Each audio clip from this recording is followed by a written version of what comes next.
ليظهره على الدين كله ولو كره المشركون.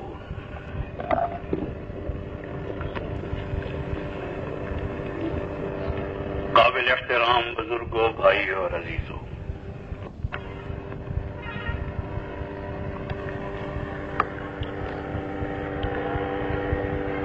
اللہ جل جلالہ نے تقریباً 1,24,000 کے قریب پیغمبر اس دنیا میں اپنے اپنے وقت پر بھیجے.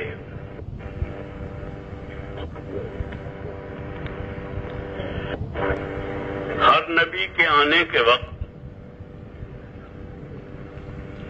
ایک زندگی رائج تھی.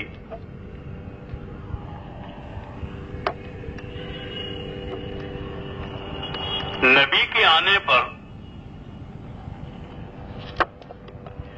جو زندگی رائج تھی پہلے سے اس میں تبدیلی آئی. ایک نئی زندگی رائج ہوئی نبی کے آنے پر.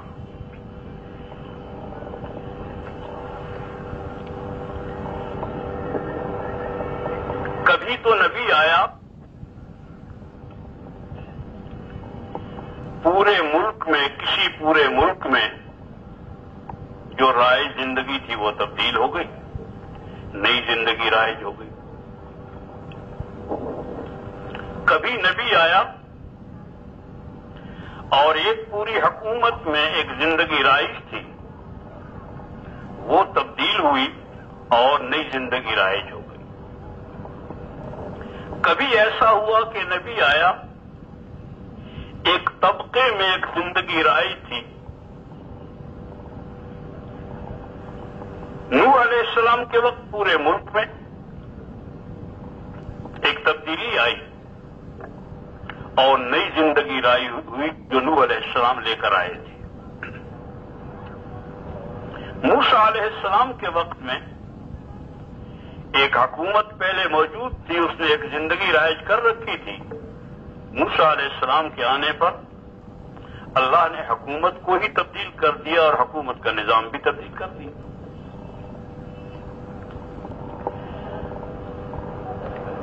شعیب علیہ السلام کے وقت میں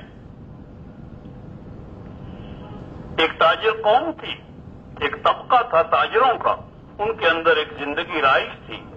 نبی نے آ کے محنت کی اور اللہ جل جلالہ نے فضل فرمایا کہ وہ زندگی جو رائج تھی انتہائی غلط تھی، اسے اللہ نے ختم فرما دیا، نئی زندگی رائج ہو.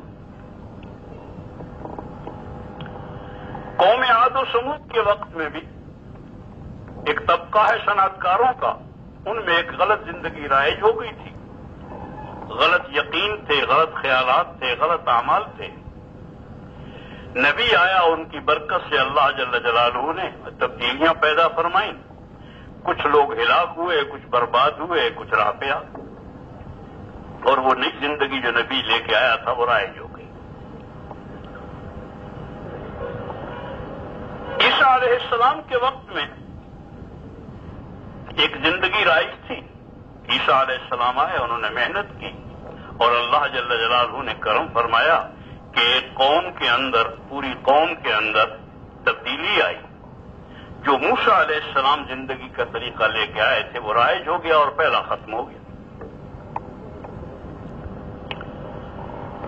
یہاں تک کہ سید الکونین محمد مصطفیٰ احمد مجتبیٰ صلی اللہ علیہ وسلم تشریف لائے اور انہوں نے آ کر یہ کہا، حضور صلی اللہ علیہ وسلم کی آمد پر کسی ایک ملک میں، کسی ایک حکومت میں، کسی ایک طبقے میں، کسی ایک اکثریت میں، کسی ایک قوم میں تبدیلی نہیں آئی بلکہ پورے عالم میں تبدیلی آئی.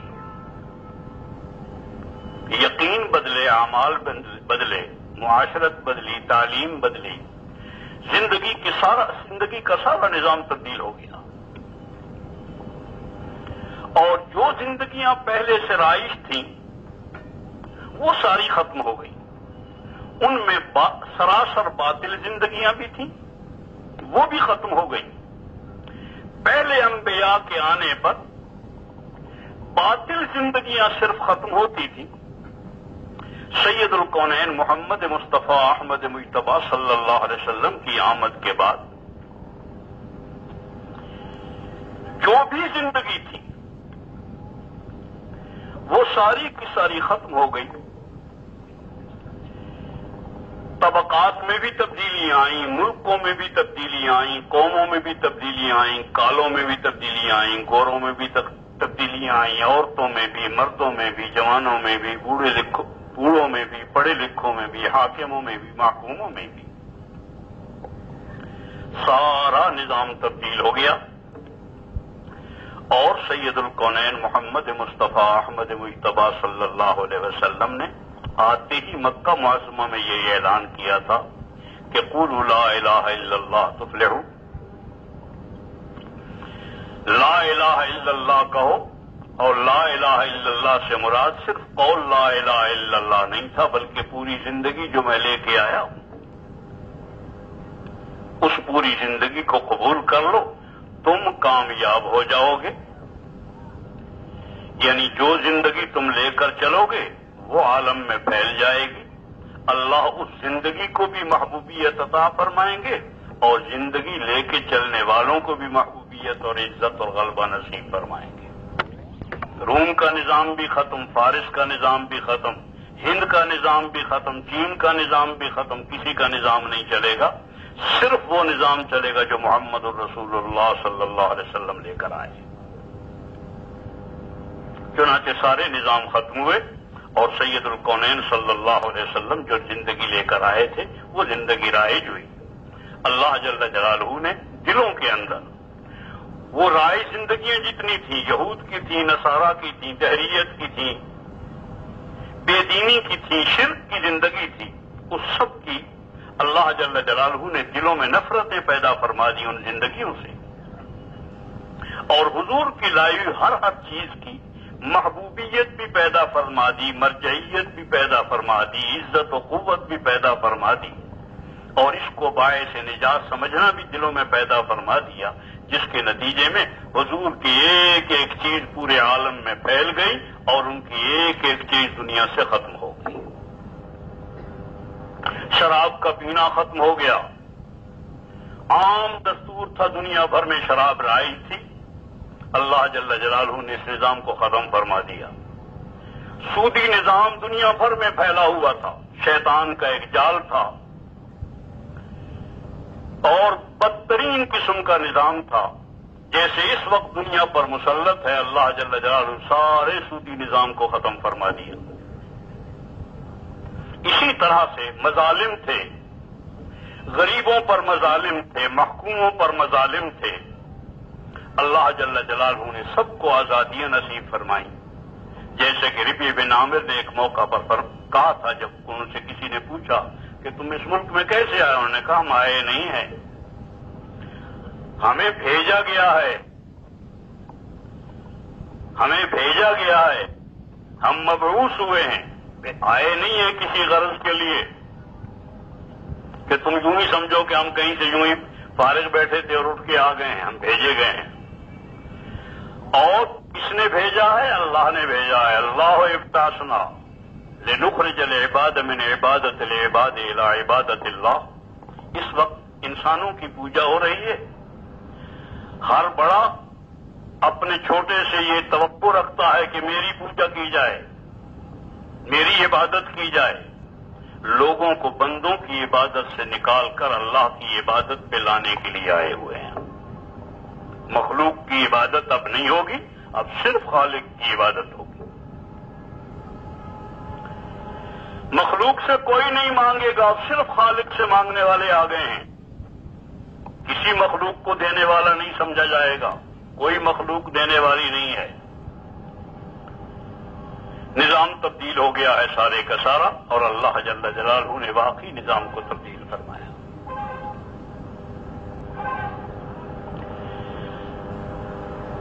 نبی کی محنت سے تبدیلی آیا کرتی ہے، آئی اور پورے عالم میں آئی۔ تبدیلی کی بنیاد یہ تھی، کیسے آئی، کیا ہوا، کیا محنت ہوئی؟ بنیاد یہ بتائی گئی کہ دیکھو یہ جو کچھ بنا ہوا ہے، یہ جو کچھ بنا ہوا ہے اس کے اندر جو تاثیریں ہیں اس سے قطعاً انکار نہیں ہے، وہ تو حقیقت ہے۔ آگ کے اندر جلانے کی تاثیر، پانی کے اندر ڈبونے کی تاثیر، چھری کے اندر ذبح کرنے کی تاثیر، کھانے سے پیٹ بھرنے کی تاثیر، پانی سے پیاس بجھنے کی تاثیر، دوا کے اندر شفا کی تاثیر، یہ اللہ نے ہی رکھی ہے، اس سے کوئی انکار نہیں ہے۔ لیکن جس چیز کے اندر جو کچھ رکھا ہے اس کا رکھنے والا جو ہے، اس کا رکھنے والا، یہ تاثیریں اس کے ہاتھ میں ہیں، اس چیز کے ہاتھ میں نہیں۔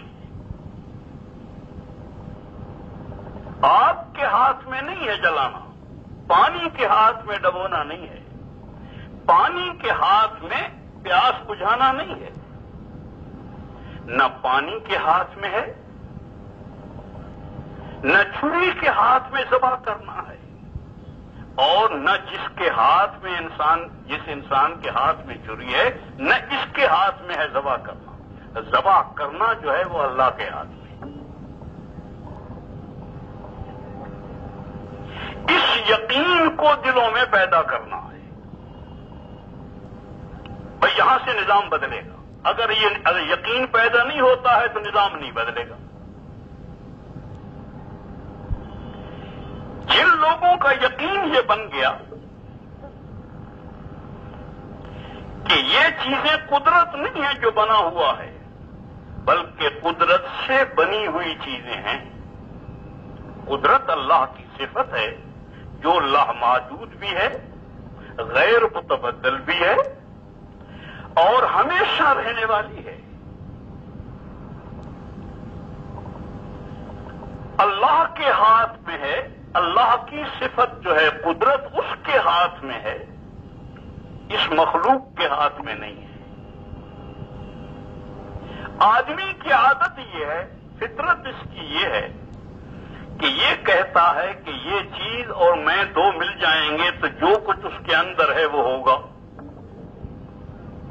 مثلا آگ ہے، آگ کے اندر جلانا ہے، میں اور آگ دونوں مل جائیں گے تو جس کو جلانا چاہیں گے جلا دیں گے، جو نمرود کا خیال تھا۔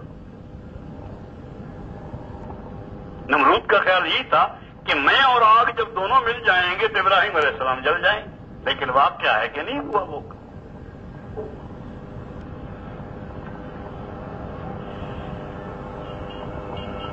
پانی ڈبونے کی تاثیر رکھتا ہے۔ فرعون یہ سمجھتا ہے کہ میں اور پانی دونوں مل جائیں گے تو دشمن ڈوب جائیں گے،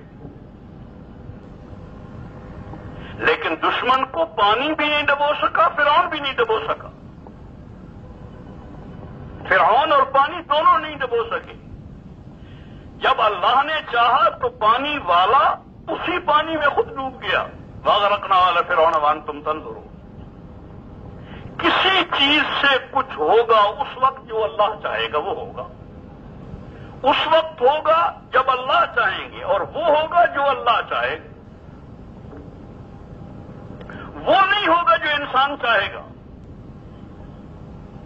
انسان یہ کہتا ہے کہ جو میں چاہوں گا وہ ہوگا آگ سے، وہ ہوگا پانی سے، وہ ہوگا ہوا سے، وہ ہوگا فوج سے، وہ ہوگا اسلحہ سے، وہ ہوگا مال سے، وہ ہوگا مکان سے۔ اللہ کہتے ہیں کہ یہ غلط۔ ہر نبی نے آ کر یہ کہا اور محمد الرسول اللہ صلی اللہ علیہ وسلم نے بھی یہی آ کر کہا کہ یہ متعین نہیں ہے۔ مکان سے وہ ہوگا جو اللہ چاہیں گے۔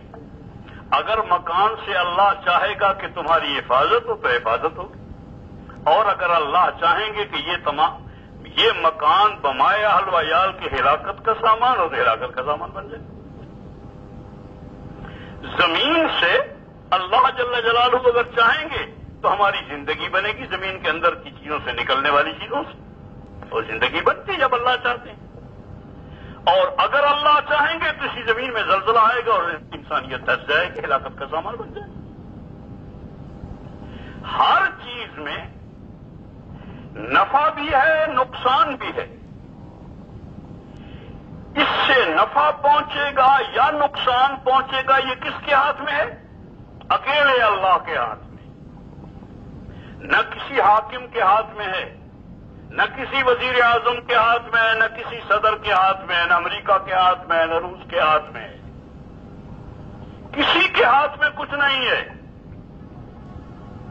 جو کچھ بنا ہوا ہے, چاہے ان کے ہاتھوں کا بنا ہوا ہے اور چاہے زمین سے نکلا ہوا ہے, براہ راست جو اللہ کا بنایا ہوا ہے, سورج ہے, چاند ہے, ستارے ہیں, ہوائیں ہیں, پانی ہے, زمین ہے, اس سے وہ ہوگا جو اللہ چاہیں گے. اس سے وہ ہوگا جو اللہ چاہیں گے. اور جو ان کے ہاتھوں کا بنایا ہوا ہے, جو روس نے بنا رکھا ہے, جو امریکہ نے بنا رکھا ہے, جو چین نے بنا رکھا ہے, جو کسی نے بنا رکھا ہے, جہاں کہیں بنا ہوا ہے, اس سے بھی اللہ کی قسم وہی ہوگا جو اللہ چاہیں گے. وہ نہیں ہوگا جو وہ چاہتے ہیں, بلکہ وہ ہوگا جو اللہ چاہیں گے.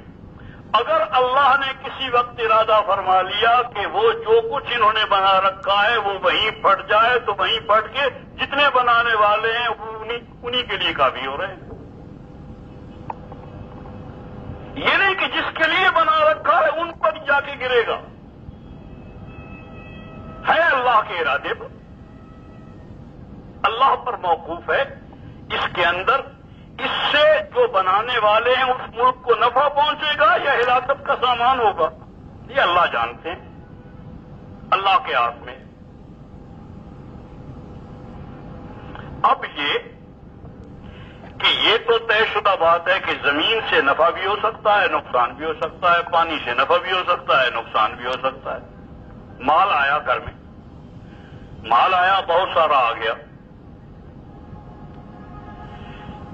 اب اس مال سے زندگی بنے گی یا قتل کا سامان بنے گا یہ مال؟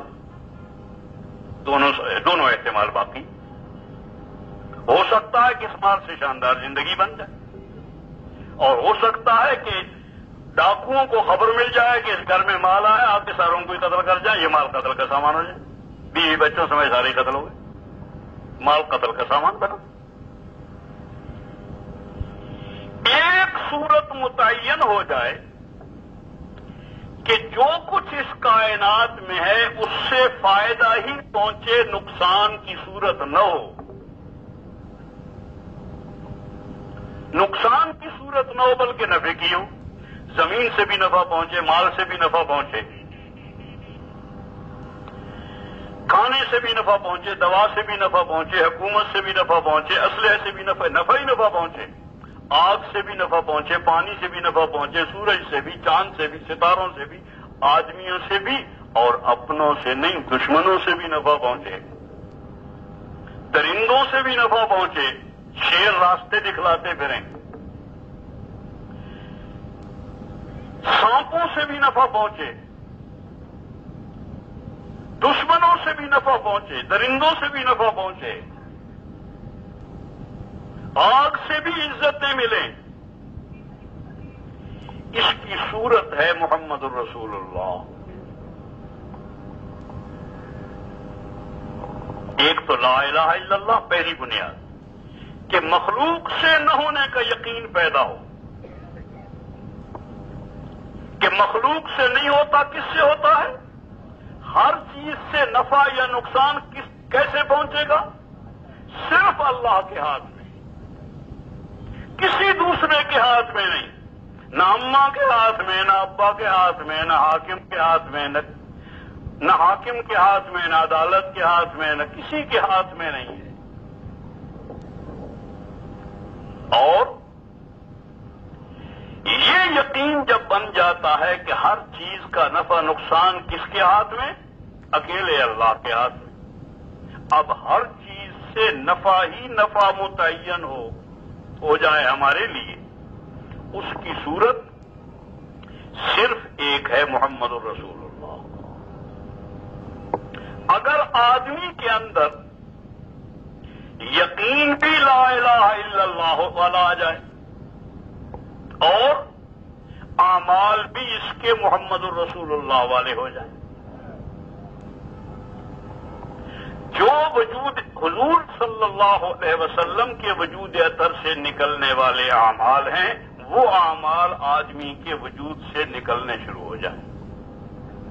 آدمی کی فکر وہی بن جائے جو حضور کی فکر تھی، آدمی کے دماغ کی سوچ وہی بن جائے جو حضور کی سوچ تھی، آدمی کا آنکھوں کا دیکھنا وہی بن جائے جو حضور کا دیکھنا تھا. جو حضور دیکھتے تھے وہ دیکھے، اور جسے حضور نے دیکھنا ناپسند کیا ہے اسے مت دیکھے. سمجھ گئے؟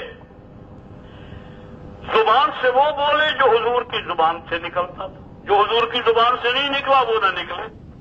کبھی جھوٹ نہیں نکلا، کبھی غیبت نہیں نکلی، کبھی بہتان نہیں نکلا، کبھی کسی کی توہین نہیں نکلی، کبھی کسی کو گالی نہیں دی. اور ہاتھوں سے وہی نکلے جو حضور کے ہاتھوں سے نکلا، قدموں سے وہی نکلے جو حضور کے قدموں سے نکلا. جس کے لیے حضور چلے اس کے لیے چلے، جس کے لیے حضور نہیں چلے اس کے لیے قدموں سے مت چلے. غرض ہے کہ سر سے پیر تک اپنے آپ کو محمد الرسول اللہ صلی اللہ علیہ وسلم والے اعمال کے اندر لے آئے آدمی. اب یہ آدمی اس قابل ہے کہ اس کو اللہ کی مخلوق جتنی بھی ہے، اللہ نے جو کچھ بنایا ہے اس بنے ہوئے سے اس کو نفع ہی نفع پہنچے، ہر حال میں نفع پہنچے. اگر اس کے اعمال درست ہیں، عبادت کے اعتبار سے بھی اعمال درست ہیں، اور یقین کے اعتبار سے دل کا یقین درست ہے، عبادت کے اعتبار سے بھی اعمال درست ہیں، اخلاق کے اعتبار سے بھی اعمال درست ہیں، معاملات کے اعتبار سے بھی اعمال درست ہیں، معاشرت کے اعتبار سے بھی اعمال درست ہیں. کسی ایک آدھ عمل کے میل کھانے سے کام نہیں بنے گا. ہر چیز کے اعتبار سے اس کے اعمال درست ہیں. معاشرت بھی حضور والی ہے، اخلاق بھی حضور والے ہیں، عبادت بھی حضور والی ہے، معاملات بھی حضور والے ہیں، سوچ بھی انہی والی ہے، مقصد حیات بھی وہی ہے، دن بھی انہی کی طرح سے گزرتا ہے، رات بھی انہی کی طرح سے گزرتا ہے، کمانا بھی انہی کی طریقہ سے ہے، خرچ بھی انہی کے طریقہ سے ہے، یہاں تک کہ پہننا، کھانا اور حجامت بنانا بھی انہی کے طریقہ کے مطابق ہے. تو اس آدمی کے لیے، ایسے آدمیوں کے لیے اللہ کا وعدہ ہے کہ میری بنی ہوئی جتنی چیزیں ہیں ان سے ان انسانوں کو ہمیشہ نفع ہی نفع پہنچے. اور نہ صرف یہ کہ یہاں نفع پہنچے گا، یہاں بھی نفع پہنچے گا اور موت کے بعد بھی نفع پہنچے گا. حکومت مل گئی، حکومت سے فائدہ پہنچے گا یا ذلیل ہوں گے یہ اللہ کے ہاتھ میں. عزت ملے گی یا ذلت ملے گی یہ کس کے ہاتھ میں ہے؟ اکیلے اللہ کے. یہ نہیں کہ حکومت مل جائے گی تو عزت ہی ملے گی. ذلیل ترین سارے ملک کے افراد سے ذلیل ترین آدمی وہی بن جائے جو ملک کا سب سے بڑا حاکم ہو، یہ بھی ہو سکتا. اور سب سے بڑا عزت والا اللہ بنا دے اسے، یہ بھی اللہ کے ہاتھ میں ہے کہ نہیں. اور یہ ہم تاریخ ہے، قرآن مجید جس کو بیان کیا ہے. یہ جو کچھ میں کہہ رہا ہوں قرآن کے انداز کی بات، جس پر وہ زور دیتا ہے، جو راستہ بتاتا ہے سیدھا سیدھا اور بہت آسان کہ دیکھو حکومت فرعون کے پاس بھی ہے، حکومت نمرود کے پاس بھی ہے، تو فرعون کو اور نمرود کو عزت ملی یا ذلت ملی؟ ذلت ملی، اور ایسی ذلت ملی کہ یہ دونوں لفظ گالی بن گئے ہیں۔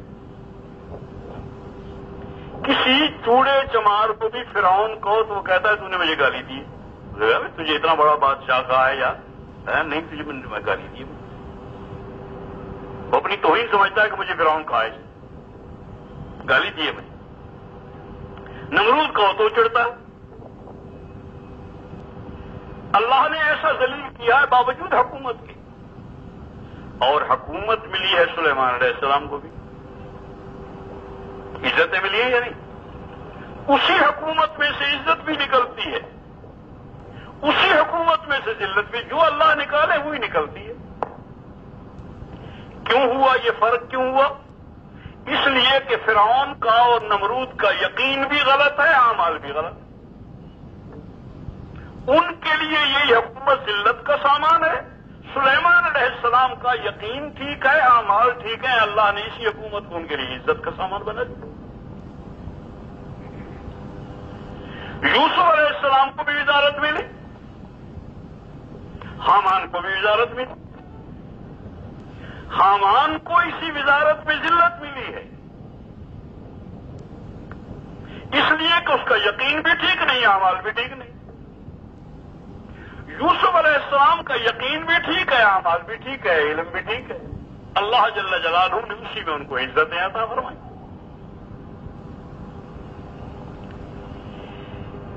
کائنات کی جتنی چیزیں ہیں، اگر ان سے فائدہ ہی فائدہ حاصل کرنا چاہتے ہو،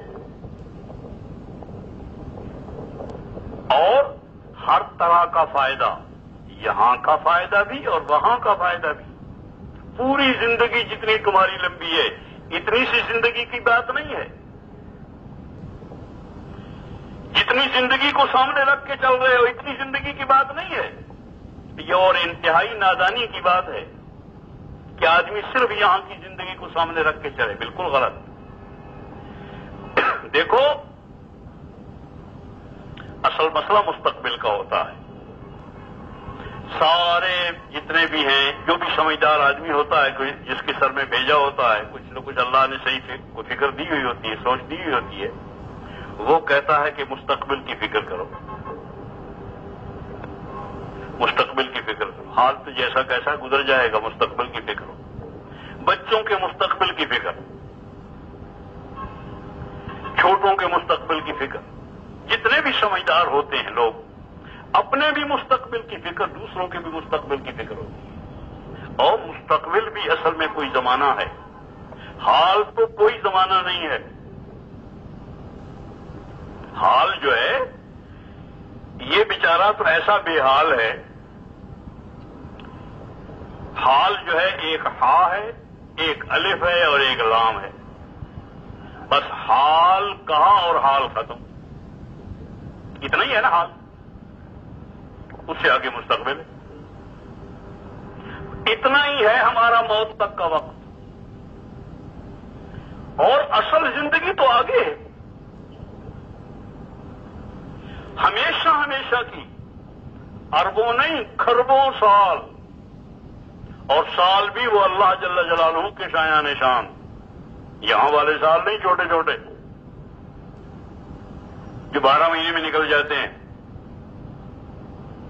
وہاں کے سال اللہ کے شایان شان ہوں گے، اور وہاں کے دن بھی اللہ کے شایان شان ہوں گے، وہاں کی ہر چیز اللہ کے شایان شان ہوں گے، ہم خود بھی اللہ کے شایان شان ہوں گے انشاءاللہ العزیز، آدمی خود جو ہے وہ بھی اللہ کے شایان شان ہوگا، یہ اللہ کا نائب اور خلیفہ ہے، اس کی نگاہیں بھی اللہ کے شایان شان ہوں گی، اس کی دماغی صلاحیتیں بھی اللہ جل جلالہ کے شایان شان ہوں گی، اس کے اندر کی طاقتیں یہ بھی اللہ کے شایان شان ہوں گے، ہر طرح کی طاقتیں، ایک قدم یہاں رکھے گا اور دوسرا قدم حضور کے گھر رکھے گا، اتنی لمبی طاقتیں ہوں گی، جہاں پہنچنا چاہے گا وہ بالکل کن فیکونی بن جائے گا، جہاں چاہے گا جو چاہے گا ہوگا، اور بالکل بلا تاخیر ہوگا، بالکل بلا تاخیر ہوگا۔ عرض کر رہا تھا کہ اللہ جل جلالہ کے جو پوری زندگی ہمیں عطا فرمائی ہے، جو خربوں سال ہے اور اس کی کوئی انتہا نہیں ہے، خرب برب کچھ نہیں، تعداد تو کوئی ہو ہی نہیں سکتی، اس لیے کہ 12 ایک جگہ پر ختم ہو جاتی ہے تعداد۔ نہ ختم ہونے والی زندگی ہے اللہ نے ہمیں دی ہے، کسی مخلوق کی نہ ختم ہونے والی زندگی نہیں ہے، بھائی ایک اللہ ہے اور ایک بندہ ہے، یہ نہ ختم ہونے والے۔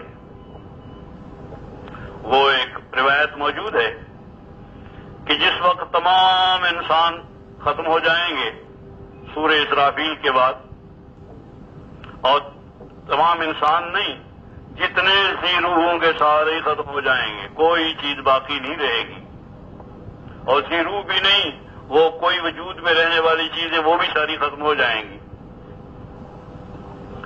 تو اللہ جل جلالہ جبرائیل علیہ السلام کو بلائیں گے اور فرمائیں گے کہ یہ بتا کہ باقی کون کون ہے؟ تو وہ جواب میں کہیں گے کہ الہی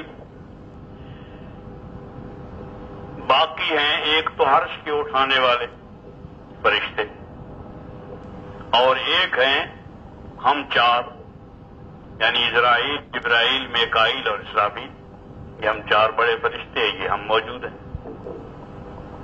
اور عرش کو اٹھانے والے یہ بڑے فرشتے موجود ہیں، اور آپ ہیں۔ تو اللہ جل جلالہ فرمائیں گے اچھا جاؤ، ان تینوں ساتھیوں کو جو فرشتے ہیں نا تمہارے بڑے، جبرائیل اور میکائیل، اسرافیل، ان تینوں کی روح قبض کر لو، اور جتنے عرش کے اٹھانے والے فرشتے ہیں ان کی بھی روح قبض کر لو، ان کا بھی انتقال ہو جائے گا۔ ان کے انتقال کے بعد اللہ جل جلالہ پھر پوچھیں گے کہ اسرائیل اب کون کون باقی نکال، اللہ تو باقی ہے اور میں باقی، صرف 2 باقی ہے، باقی کچھ نہیں ہے کہیں۔ تو اللہ جل جلالہ فرمائیں گے کہ تو بھی چلا جا، اور وہ اسی وقت اس کا انتقال ہو جائے گا کہ تو بھی مر جا، وہ بھی مر گیا۔ اب کون باقی ہے؟ صرف اللہ کی ذات، صرف اللہ باقی، کوئی باقی نہیں ہے مخلوق۔ عرض کر رہا تھا کہ ایک وقت آئے گا کہ کوئی مخلوق بھی باقی نہیں رہے گی،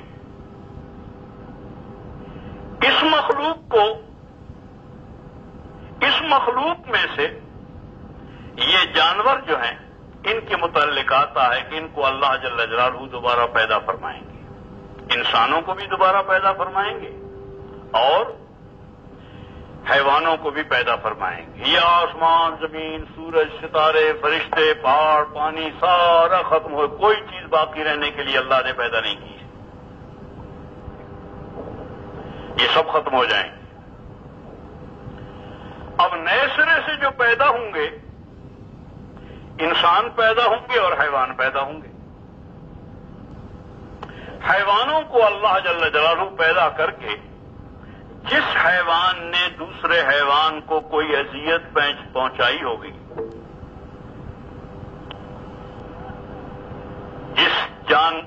جس طاقتور جانور نے ضعیف کو کوئی نقصان پہنچایا ہوگا، تکلیف پہنچائی ہوگی، اس کا بدلہ دیا جائے گا، عدل کیا جائے گا، اور بدلہ دلوا کے جب ان کا عدلہ بدلہ سب کا ہو جائے گا جانوروں کا، تو اللہ جل جلالہ حکم دیں گے کہ مٹی ہو جاؤ، سارے کے سارے مٹی ہو جائیں گے، یہ بھی ختم ہو جائیں گے۔ اب انسان باقی ہے، یہ باقی رہنے کے لیے اللہ نے بنایا ہے، یہ ختم کرنے کے لیے نہیں ہے، اس کا حساب کتاب ہوگا، اس کو بھی اسی طرح جیسے جس نے کسی کو نقصان پہنچایا ہوگا، اللہ کے حق ضائع کیے ہوں گے، بندوں کے حق ضائع کیے ہوں گے، اس کا حساب کتاب ہوگا، اسی حساب کتاب کے مطابق اللہ جل جلالہ کا عدل ہوگا اور عفو ہوگا، دونوں کام چلیں گے۔ ایک حلقہ جنت میں جائے گا سیدھا براہ راست، ایک حلقہ اپنے اعمال کی سزا بھگتنے کے لیے جہنم میں جائے گا، ایک حلقہ براہ راست جہنم میں جائے گا، ایک حلقہ وہ ہوگا جو پرسرات سے گرے گا۔ لیکن ہے انسان باقی رہنے کے لیے، یہ ختم ہونے کے لیے نہیں ہے۔ ادھر جنت میں رہے گا زندہ یا جہنم میں رہے گا زندہ، لیکن ہے زندہ رہنے کی، یہ بڑی جاندار چیز ہے، یہی اصل چیز ہے انسان، اسی کے لیے کل عالم پیدا کیا ہے، اور اگلی دنیا ساری بھی اسی کے لیے ہے، جنت بھی اسی کے لیے ہے، وہاں کی راحتیں بھی اسی کے لیے ہیں، وہاں کے املاک بھی اسی کے لیے، وہاں کی عزتیں بھی اسی کے لیے ہیں۔ عرض یہ کر رہا تھا کہ اس مستقبل کو سامنے رکھ کے چلنا ہے۔ اگر آدمی اپنا یقین درست کر لے اور اپنے اعمال درست کر لے تو یہاں کی چیزوں سے بھی نفع حاصل کرے گا اس حال میں تھوڑا سا وقت جو ہے، اور یہاں کی چیزیں اصل نہیں ہیں، بلکہ جو میں عرض کر رہا تھا کہ جو کچھ بنا ہوا ہے اس بنے ہوئے سے نفع ہی نفع آدمی حاصل کرے، وہ یہاں کی چیزیں بھی ہیں اور جنت بھی ہے اور جنت الفردوس بھی ہے، وہاں کی چیزوں سے بھی نفع وہی حاصل کریں گے جن کا یقین صحیح ہوگا، اعمال صحیح ہوگا۔ بالکل سیدھا سیدھا مختصر سا راستہ ہے۔ اب اس کو سب سے پہلا کام کرنے کا یہ ہے، کائنات میں آرام کی، عزت کی، راحت کی، غلبہ کی، قوت کی، محبوبیت کی، مرجعیت کی زندگی گزارنے کے لیے صرف دو کام کرنے ہیں۔ ایک تو اپنا یقین درست کرنا، سب سے پہلے اپنا یقین درست کرنا، اور اس کے ساتھ ساتھ اپنے اعمال درست کرنا۔ صحابہ یہ کہتے ہیں کہ تعلمنا الایمان ثم تعلمنا القرآن، پہلے ہم نے ایمان سیکھا پھر ہم نے قرآن سیکھا، اس لیے کہ جب تک آدمی کا یقین درست نہیں ہوتا اتنے تک آدمی کے اعمال بالکل درست نہیں ہوتے ہیں، اعمال درست نہیں ہوتے ہیں، اعمال کرتا ہی نہیں، آدمی کو ذوق ہی پیدا نہیں ہوتا، شوق ہی پیدا نہیں ہوتا اعمال کا جب ایمان نہیں ہوتا۔ ہاں جب ایمان آ جاتا ہے تو تمام اعمال کا شوق بھی ہوتا ہے اور اعمال درست بھی ہوتے ہیں اور اعمال قبول بھی ہوتے ہیں۔ اعمال کے مطابق زندگی گزارنا آدمی کے لیے آسان ہو جاتا ہے، ہر خیر کی طرف آگے بڑھنا آسان ہوتا ہے، ہر شر سے پیچھے ہٹنا آسان ہوتا ہے، ہر نیکی کی طرف بڑھنا آسان، ہر بدی سے پیچھے ہٹنا آسان۔ جیسے آدمی کے اندر صحت ہوتی ہے، صحت ہو تو آدمی آگے بڑھنا چاہے آگے بڑھ سکتا ہے، پیچھے ہٹنے کی ضرورت ہو تو پیچھے ہٹ جاتا ہے۔ اسی طرح جب ایمان آتا ہے تو اندر ایک قوت پیدا ہوتی ہے جو نظر نہیں آتی کسی کو بھی، نہ خود ایمان والے کو نظر آتی ہے نہ کسی اور کو نظر آتی ہے، جیسے صحت نظر نہیں آتی لیکن اندر ہوتی ہے۔ جب وہ صحت ایمانی اندر آ جاتی ہے تو ہر خیر کی طرف آگے بڑھنا آسان ہوتا ہے اور ہر غلط سے پیچھے، ہر بدی سے پیچھے ہٹنا آسان ہوتا ہے۔ شراب چھوڑنی ہے اسے چھوڑ دے، سود چھوڑنا اسے چھوڑ دے، جو چھوڑنے کی چیزیں ہوں گی وہ چھوڑنی آسان ہو جائے۔ اسی بنا پر سید الکونین صلی اللہ علیہ وسلم نے مکہ معظمہ میں سب سے پہلے ایمان سکھایا اور اس پر 13 سال لگائے، صرف ایمان اور اس کی دعوت، صرف ایمان اور اس کی دعوت اور اس کے متعلقہ اخلاق، انہی کو سیکھا گیا۔ جب ایمان آ گیا کہ جو کچھ ہوتا ہے کس سے ہوتا ہے؟ صرف اللہ سے ہوتا ہے، اور اللہ جل جلالہ ہر چیز میں نفع رکھ دیں اس کی صورت کیا ہے؟ محمد الرسول اللہ، وہ بھی ایمان، یہ یقین پیدا ہو گیا۔ اب جب اللہ کے رسول نے کہا کہ نکلو گھر سے